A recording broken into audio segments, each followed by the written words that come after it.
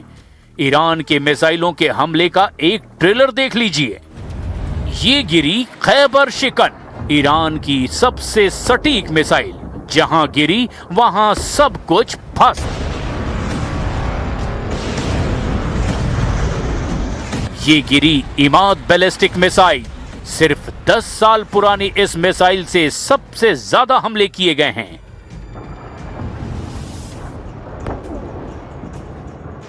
ये हुआ सेजिल से हमला, 1000 किलो का वॉरहेड और जमीन पर सब कुछ भस्म कर देने वाला धमाका। ये गिरी शहाब 3, ईरान की सबसे पुरानी मिसाइलों में से एक, लेकिन सबसे भरोसेमंद भी।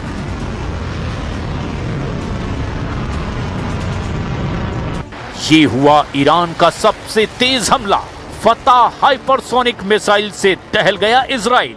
इस मिसाइल को फायर करने का मतलब है डिफेंस का कोई चांस नहीं, ना आयरन डोम, ना थार, ना ही डेविड स्लिंग, सब कुछ फतह के आगे नाकाम।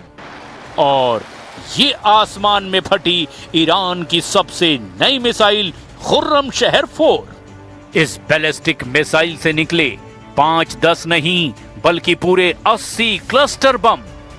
खुर्रम शहर 4 के अटैक को ही कहा जा रहा है ईरान का उल्कापात, यानी मिट्योर की बरसात। अगले 24 घंटे कहां क्या तबाही होने वाली है? इजराइल से लेकर लेबनान और बहरीन से लेकर ईरान, कहां कौन सी मिसाइल, कौन सा ड्रोन, कौन सा विमान तबाही मचाने वाला है? इस युद्ध में करोड़ों लोग अपने सामने मौत को मंडराते हुए देख रहे हैं, चाहे वो ईरान की मिसाइल हो, इजराइल का फाइटर जेट हो या फिर दुबई के आसमान में खौफ भर देने वाला शाहिद ड्रोन। ट्रंप और मुस्तफा खामनेई की टक्कर में पश्चिम एशिया के अंदर एक और नया मोर्चा खुलने जा रहा है। क्या ईरान बनाम अमेरिका और इजराइल वाले युद्ध में नया फ्रंट इजराइल को बचा पाएगा या फिर इस जंग को वर्ल्ड वॉर की तरफ ले जाएगा? ईरान ने बता दिया है कि अब इस युद्ध का फैसला ना तेल अवीव में होगा, ना व्हाइट हाउस या फिर पेंटागन में। अब ईरान अपनी सड़कों चौराहों से इस युद्ध को कंट्रोल करेगा। ईरान के नए सुप्रीम लीडर मुस्तफा खामनेई की वार्निंग ने युद्ध को रोकने वाला विकल्प खत्म कर दिया है। ईरान इस युद्ध को लंबा खींचना चाहता है। जितना लंबा ये युद्ध चलेगा उतना ज्यादा अमेरिका बेचैन होगा। अगले 24 घंटे इस युद्ध में बहुत अहम माने जा रहे हैं। ट्रंप ने अगर जल्दी मुस्तफा खामनेई और उनके मिसाइल ब्रिगेड को नहीं रोका तो इजराइल का बचना नामुमकिन होगा।